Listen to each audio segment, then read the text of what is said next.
Hey Jim, how are you doing today? Hey, pretty good, Ralph. How about you? I'm doing well, although I'm kind of been puzzling over something for the last week or so. Have you been puzzling till your puzzler is sore? Yes, I have. Kind of like the Lorax or... Yeah. No. Who was it? The Grinch. The Grinch. Yeah. Okay, yeah. Well, you're looking a little Grinchy today yourself, Ralph. Oh. Well, I don't mean to be. But my puzzle, Jim, has been this. Puzzle me, Ralph. Yes. I've been reading recently a number of things that talk about the DSM in its current incarnation. And one of the things that I'm puzzled about for practicing psychologists like you who've been doing this stuff for a lot of years now, why do you need a diagnostic and statistical manual? Okay, well, that's a good question, Ralph. And there are some psychologists that would say you really don't need one. And remember, the clinical psychologists are operating within an arena that is, at least, has sort of been carved out of psychiatry. And so, we have the question of what is mental illness, and then how do you deal with it? And that's what the DSM, the Diagnostic and Statistical Manual, set out to do. Okay, now when you say carved out of psychiatry, do you mean that the psychiatrists came first? Yeah, that's essentially it. And the psychiatrists came out of a medical model, Okay. and a medical model is based upon what? Disease, right? Right. And so the initial impetus for the DSM was to try and identify the diseases of mental health, or mental illnesses, if you would.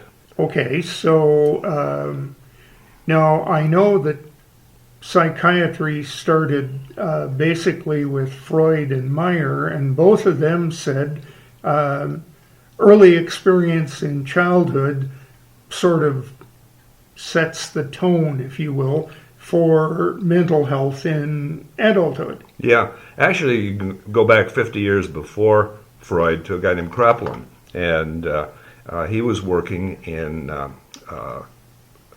institutions in Europe, and there was a manual that was written at that time. It was called, let me think of it. It was called the Statistical Manual for Use in Institutions for the Insane. That was what it was called. It really didn't catch on because there's more to emotional disturbance than locking people up in an insane asylum. Okay. So it did really, I think, get kind of a start through Freud. But when I was at Michigan State taking introductory psychology courses, like an abnormal psych course, a lot of my professors said that basically the DSM gave us three classifications, maybe four. One was neurosis, which was an anxiety-based emotional disturbance. One was psychosis, which was out of touch with reality. And the other was organic brain damage. Okay. And then thrown in with this, not at that time considered an emotional disturbance, were character disorders and then mental retardation. So, we see a lot of emotional illnesses having their start in childhood, but a lot of them will perhaps be later on. Okay, so that kind of confounded the theoretical base of psychiatry. Yeah. And in fact, psychiatry really didn't have a research or a philosophical basis. Psychiatrists were looked down upon by the rest of their profession. They were seen as the so MDs who treated quote, physical illness, kind of said, you psychiatrists, although you've got an MD, what you're doing is not real doctoring. That's exactly it. And so part of the impetus then for the DSM, for the establishment of some sort of a manual for the diagnosis of emotional disturbance, was to justify the fact that psychiatry was doing a real service to the medical profession. So there are three real reasons why psychiatry and psychology would use the DSM. And one is that it helps us to communicate. Okay. You know, if I am talking to another psychologist about someone who has an acute anxiety disorder, for the most part, we would be able to understand each other. So just that common vocabulary. Yeah. So that's one of the reasons. Another reason is that hopefully, if you had a common vocabulary for the illness, you might have some sort of a treatment schema in mind, so that so the diagnosis leads to treatment. Now, in heart disease, I suppose, if someone has a bad heart, there are several things that you might do, and among them, perhaps prescribe medication to lower blood pressure. So that the diagnosis leads to some sort of a treatment. I don't know. Heart disease is not my specialty, but there are probably some other things. Now, one of the things then, Jim, is to use a 50-cent term, and for the benefit of our listeners, I'll explain it in a moment, but what you're really talking about is criteria for a differential diagnosis. Yeah. And differential diagnosis means that there are a number of things in a list of common symptoms that I can say he or she has this, that, the other thing, but not this and not that. And that helps me to differentiate between very serious anxiety disorder and a relatively mild anxiety disorder. Yeah, I suppose that would be a good way of thinking about it. The third reason for the DSM has to do with money. Okay, money's always important. Well, okay. If you are going to, quotes, treat someone for some sort of an illness, are you going to bill them entirely, or are you going to bill an insurance company? Well, nowadays it's an insurance company that picks up the tab on a lot of illnesses. Now, I don't think they're going to balk at picking up the tab for open heart surgery, although they might balk at it anyway. Yeah. Fairly expensive operation.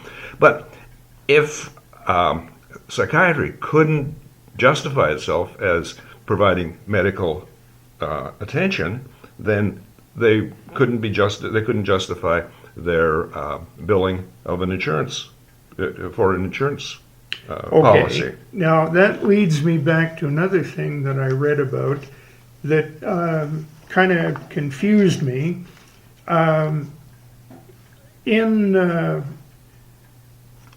Shortly after World War II, the World Health Organization that we've heard so much about lately in terms of COVID issued an international classification of disease called ICD-6. Yeah.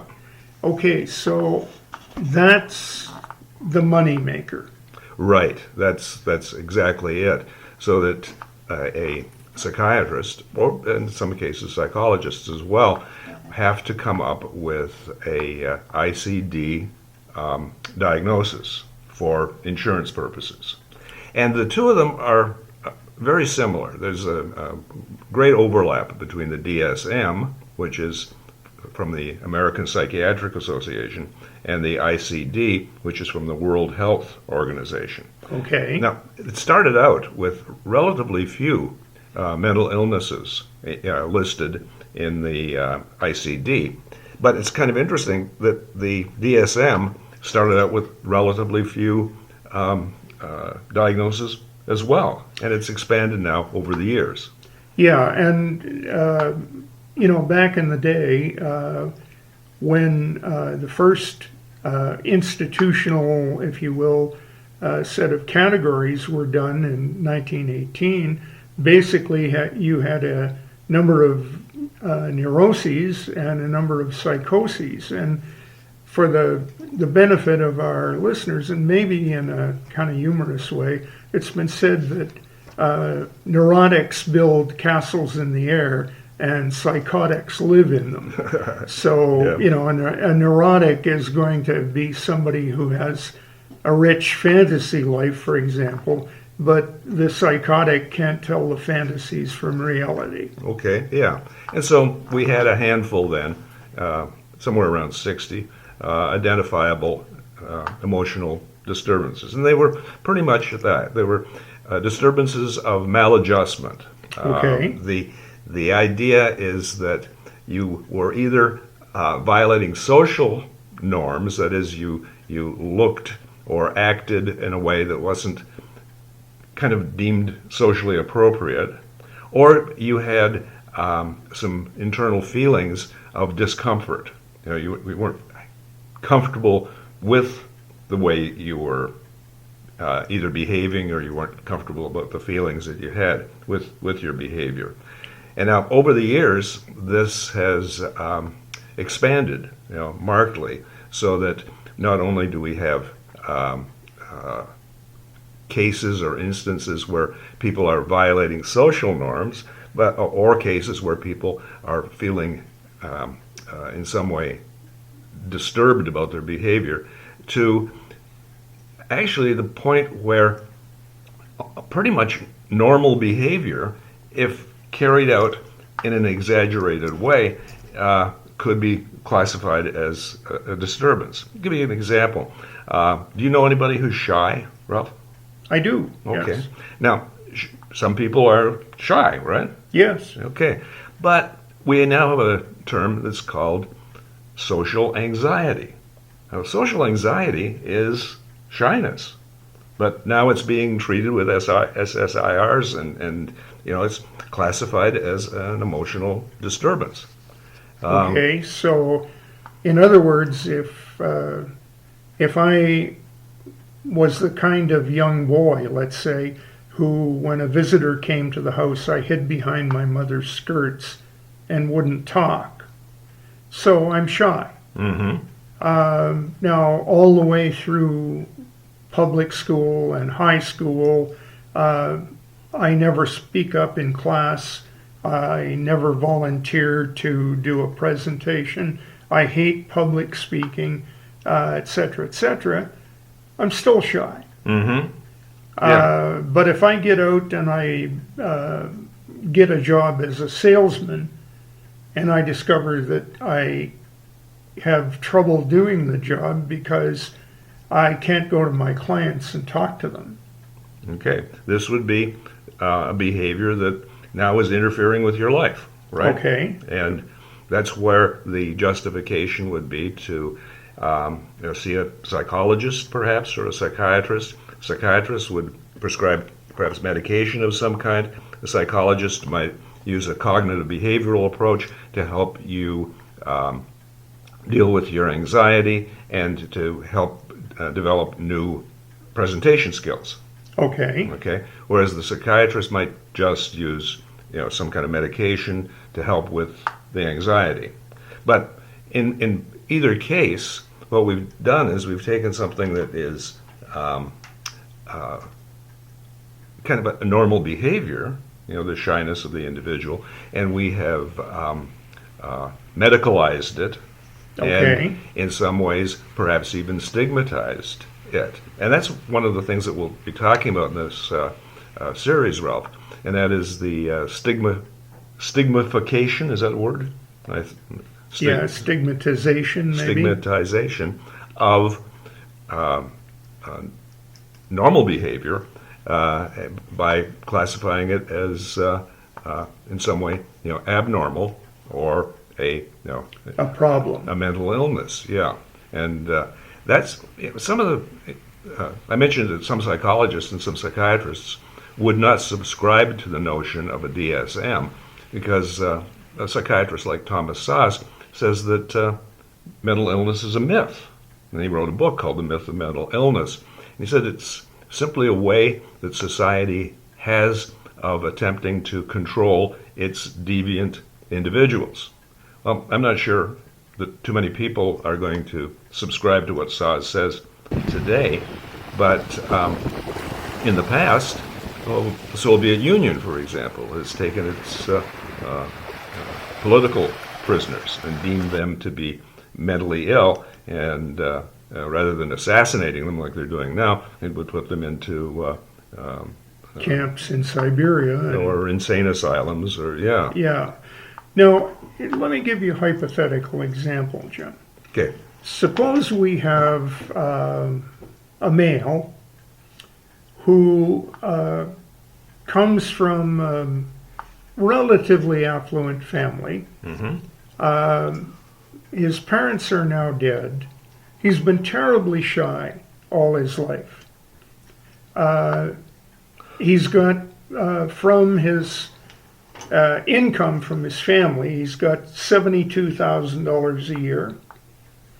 He works out that he needs about $5,000 a month to live in a house, eat, drive a car, do all the things that he wants to do, needs to do. Okay, that's $60,000. All right. So he's got $12,000 or $1,000 a month, and he spends every day at home doing internet gambling. Now he gambles until he runs out of his $1,000 for that month. Okay. If he wins, he puts half of the money in a savings account. Okay. If he loses, he quits. Okay. No, he's not hurting anything. He's behaving in a way that 90% of the population wouldn't. Okay. But he's got, now let's say next month, he's won $500. He puts half of it away. The next month, he's got not $1,000, but $1,250. Okay. He gambles until that's gone. Okay. If he wins anything, he puts half of it away. Okay. So he's not hurting himself. Mm-hmm. He's not hurting other people. Okay. He admits he's addicted. Okay. So what do we do with him? Okay. You don't do anything with him. I mean, that's if he's not hurting himself, not hurting other people, hey, that's fine. Let's do it a little bit differently, though. You've got this person who's got $60,000 to live on, $12,000 to gamble with, and in case of the second person, the individual doesn't stop after losing the $1,000. The individual says, okay, I'm going to recoup this money. I'm going to take next month's $1,000, and I'm going to win big online. Whoops! Well, after 3 days, I've lost that money as well. But I know I've got 2 months down the line, two months ahead. I can do it. And so all of a sudden, he's essentially eating the seed corn. So that then becomes what we would now consider a internet gambling addiction. Okay. Okay.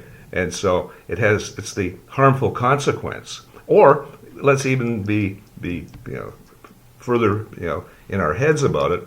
Suppose he doesn't take the money from the next month, but suppose he goes out and steals something. Okay. Or he stops paying the mortgage on his house. Then we're seeing behavior that is harmful not only to himself but probably harmful to other people. Okay. So basically, then we're saying, as long as you're not harming yourself and others, as long as you're not behaving in a way that draws social opprobrium because you're doing something bad. You could be entirely through your life. You could be terminally shy, because this guy never goes out unless he has to. Uh-huh. But not harming yourself or others, no strange behaviors. You could be quite fine living that life as long as nobody said he's crazy as a bed bug. Yeah, right. I mean, the person might not be, as Carl Rogers would say, living a fully self-actualized life, but lots of people aren't living fully self-actualized lives. Is there something that psychology or psychiatry could do with this person or for this person? If the person said, "Hey, Jim, I'm really concerned about my internet gambling, getting out of control. Can you help me with that?" Well, I'm not a specialist on internet gambling, but we could probably find somebody else. But if our person number one, the one that you presented, is not experiencing any kind of repercussions from his or her behavior, or then, feeling guilt because they're doing what they like to do and they're not harming themselves or others. right, yeah. Now, that has not always been the case. Sometimes if you're different, you have been a entry into the DSM just by being different. And I give you homosexuality as one of those differences. Okay.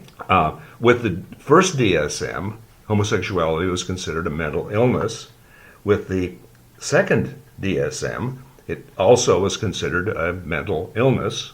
But that classification was taken out of the third DSM in 1974, I believe, and it was no longer considered a mental illness. And so we've got things that change over time. Now, the thing that we might want to emphasize for our listeners is that when that happened in 74, that decision by the editors of the DSM was pretty controversial. Definitely so. No question about that. And many people were saying, no, they're crazy. And other people were saying, no, I'm advocating for the homosexual, and they are not crazy.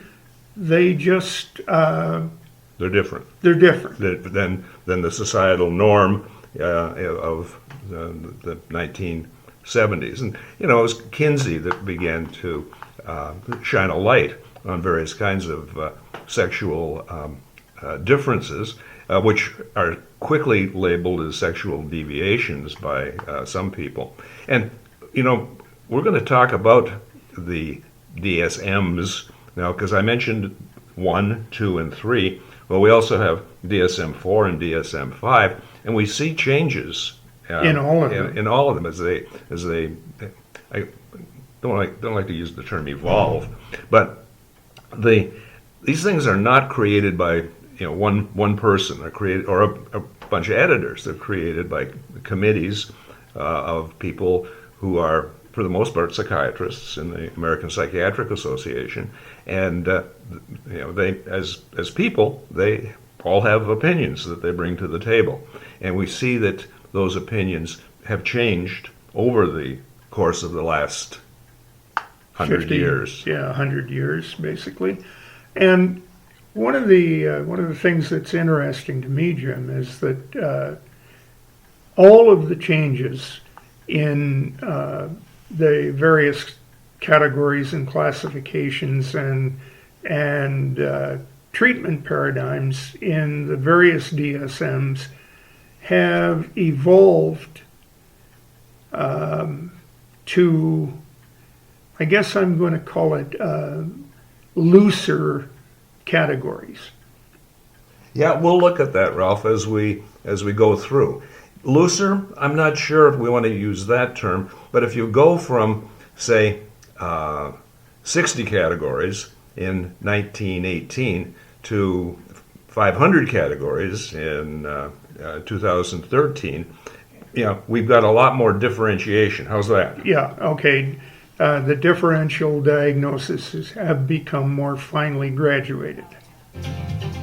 Okay, well, this is the beginning of a conversation about the DSM, which will, I think, be going on for the next few weeks, right, Ralph? I think so, yeah, because we've only touched the tip of the iceberg. Okay, so until next week, this is Jim And Ralph, saying, keep your stick on the ice. because we're all in this together.